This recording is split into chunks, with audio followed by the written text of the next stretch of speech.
Comment sortir du triangle dramatique de Karpman? Qu'est-ce que le triangle dramatique de Karpman? Ce sont des jeux psychologiques de manipulation de la communication.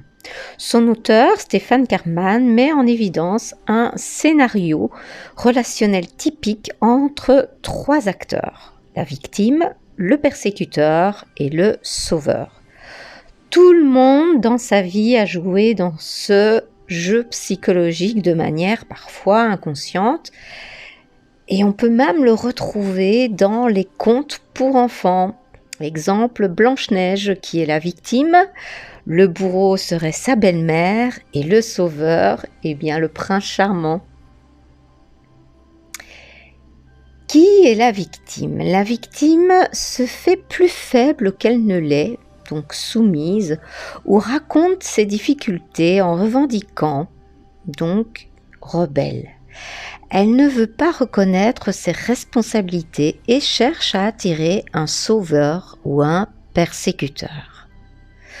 Le rôle du sauveur aide l'autre sans que celui-ci ne l'ait demandé et parfois même contre son gré. Être sauveur lui permet d'avoir une bonne image de lui ou d'elle auprès des autres. Le persécuteur repère les faiblesses de l'autre et l'infériorise. Si on prend un exemple dans le couple, imaginons une femme qui se positionne en victime. Elle se plaint et devient celle qui persécute son compagnon en lui faisant des reproches. Tu ne m'aides pas, etc., etc. Lui qui, au début, est un sauveur, va devenir persécuteur en lui reprochant de râler tout le temps et de lui faire la morale. Le modèle du triangle de Karpman est dynamique, c'est-à-dire que l'on peut facilement passer d'un rôle à l'autre. Adopter la position de victime entraîne beaucoup de fatigue et même des maladies. On ressent une incapacité à être heureuse, à recevoir, à coopérer. On se sent seul, séparé des autres. On a peur des relations. On se sent persécuté, sacrifié, on n'a pas une bonne estime de soi et on ne reprend pas sa vie en main. Le persécuteur se sent à la base une victime. Et pour lui, la persécution ou même la violence est totalement justifiée par un ancien vécu de victime. Il a subi de l'injustice ou de la trahison. Il n'a conscience que de ses propres besoins et nie ceux des autres. Il établit les règles, décide, dirige. Il ne pardonne pas le moindre petit écart. Il peut avoir des propos dévalorisants, voire humiliants, des critiques destructrices et faire culpabiliser. En réalité, cela cache une peur face aux relations. Il se défend d'un ennemi imaginaire, il a besoin d'une victime pour se sentir capable et fort. Ce qui met le sauveur en action, c'est la pitié, la culpabilité ou l'anxiété. Il est convaincu qu'il doit intervenir. Il pense savoir ce qu'il faut faire, se sent indispensable et irremplaçable. Même si on ne lui a rien demandé, il pense que la personne en face ne peut pas se débrouiller et se prendre en charge. Il agit avec une bonne intention, une âme charitable, mais il veut protéger quelqu'un sans tenir compte des besoins de l'autre. Il oublie ses propres besoins et s'identifie à sa victime car il a été aussi dans le passé une victime. Il se réjouit que quelqu'un dépende de lui, il a besoin d'une victime, mais aussi d'un persécuteur pour justifier de son existence. Les relations vécues par le triangle dramatique sont intenses et procurent une stimulation affective ou psychique forte. Ces jeux permettent à chacun de faire le plein de reconnaissance interactive, sociale et existentielle, et donc de vivre. Comment en sortir? En n'endossant pas du tout la responsabilité du bonheur de l'autre. Prendre soin n'est pas prendre en charge. On peut aider, mais pas faire à la place. Il faut prendre conscience du rôle que vous jouez et celui des autres autour de vous. et ne plus assumer ce rôle. Vous avez tendance à vous plaindre? Vous devez rester acteur de votre vie, responsable et cesser d'attendre des autres qu'ils vous prennent en charge quand vous avez une difficulté. Tendance à sauver les autres? Rappelez-vous qu'aider n'est pas sauver. Demandez-vous si la personne vous a fait la demande d'intervenir et si oui, définissez la limite à cette aide. Tendance à être agressive? Tempérez lorsque les autres ne font pas comme vous le souhaitez. Communiquez avec précision, sans autorité.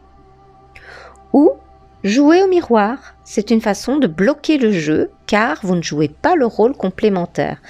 Donc, si vous avez une victime en face de vous, jouez à la victime. Si vous avez un persécuteur, jouez le rôle du persécuteur. Et si vous avez un sauveur, eh bien jouez au sauveur. Si vous voulez jouer au sauveur, posez-vous ces 4 questions.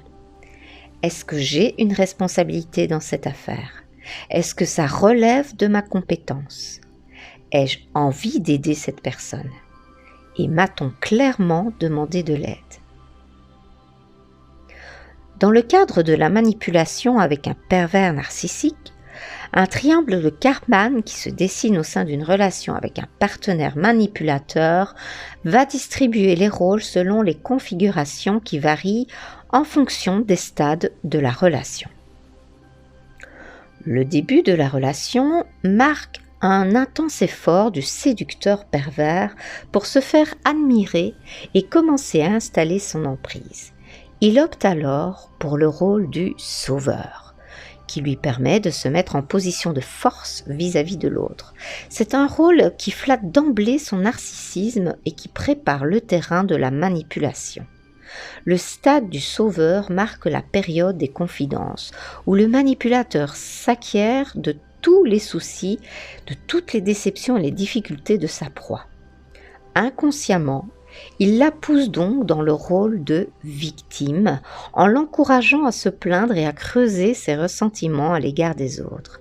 Elle va ainsi elle-même entretenir la victimisation et contribuer inconsciemment au piège que lui tend le pervers.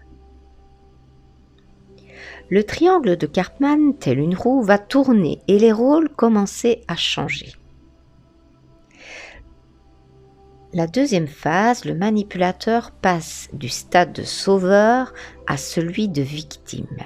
Il révèle alors qu'il a beaucoup souffert de sa vie, s'invente un passé sur fond de mélodrame ou prétend être perpétuellement victime de l'amour. Il suscite alors chez sa proie une violente compassion qui l'attire à son tour vers le rôle du sauveur. Touchée dans sa sensibilité, elle sent poindre en elle une mission, celle de se dévouer entièrement à son partenaire. Cet engrenage caractéristique s'observe très bien avec les victimes ayant un fort besoin de reconnaissance des autres. En agissant dans l'intérêt de leur partenaire, elles agissent avant tout, mais sans le savoir, dans le leur. Il s'agit pour elles souvent de se rassurer sur le fait qu'elles sont dignes d'être aimées et de lutter avec des complexes d'infériorité ou d'abandon. Troisième renversement des rôles, la proie du pervers chute du statut de sauveur à celui de bourreau. En l'accablant de son harcèlement et de ses attaques, le pervers tente de faire d'elle son persécuteur. Ses violences et ses accusations ont un but, la culpabiliser pour faire d'elle l'inférieure de la relation et retourner les rôles pour qu'elle se pense être la méchante. Le narcissisme pathologique du manipulateur s'exprime pleinement à ce stade, exalté par la toute-puissance que lui donne son rôle de victime. Il est trop bon, trop parfait. Il se sent trahi, bafoué par cette compagne indigne de lui.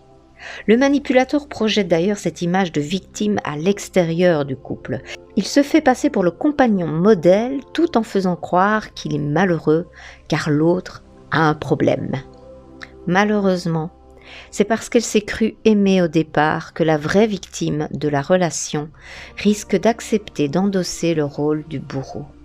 elle continue de voir en l'autre la figure salvatrice du Sauveur dont elle a juré de se montrer digne en le sauvant à son tour.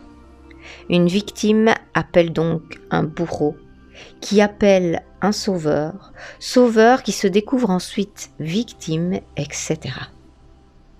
La théâtralisation des affects et l'emballement des sentiments qui trouvent à se cristalliser dans ces rôles bouclent ainsi un triangle de Karpman. On peut observer que les mélodrames de la relation liée à l'attachement, à ces rôles pathologiques, sont souvent impulsés par le pervers.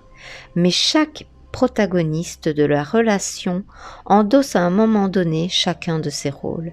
Et cela peut fluctuer longtemps, comme quand le pervers recommence à jouer les sauveurs pour rattraper une proie qu'il sent fuyante. Comment sortir de ce triangle de Karpman ? Une victime accepte donc d'être la mauvaise dans la relation parce que tout cet engrenage relationnel l'amène à la dévalorisation et à une perte de confiance en soi. On lui conseille d'examiner sa relation avec un manipulateur à la lecture du triangle de Karpman pour réfléchir à ce qui se joue entre les trois pôles du triangle. Elle est invitée, et là, c'est moi qui vous invite ainsi à vous extraire de la relation, en la considérant un peu de la manière d'un film qui se déroulerait sur votre écran. Ceci pour prendre de la distance dans un premier temps et considérer ainsi la situation d'un œil nouveau. Dans votre relation ou dans votre ancienne relation, qui est la victime ? Qui est le sauveur ? Qui est le bourreau ?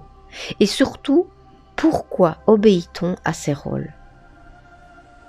Chacun peut ainsi mieux comprendre les mauvais scénarios dans lesquels il est piégé et percer la dépendance affective qui l'amène à se fourvoyer avec une personne toxique. Sachez toujours que l'engagement dans l'un ou l'autre des pôles du triangle de Karpman, que ce soit la posture de victime, de bourreau ou de sauveur, témoigne toujours d'un déséquilibre et d'un malaise dans toute relation. Sachez aussi que seule la victime est capable de sortir de son rôle, notamment lorsque son estime d'elle-même est encore suffisante pour comprendre qu'elle n'est pas la mauvaise ou qu'elle n'est pas le vilain bourreau dans une relation où elle donne le meilleur d'elle-même en se faisant supplicier. J'espère que ce podcast aura pu vous aider sur les rôles que vous entretenez dans votre relation. Je vous dis à très bientôt, prenez bien soin de vous.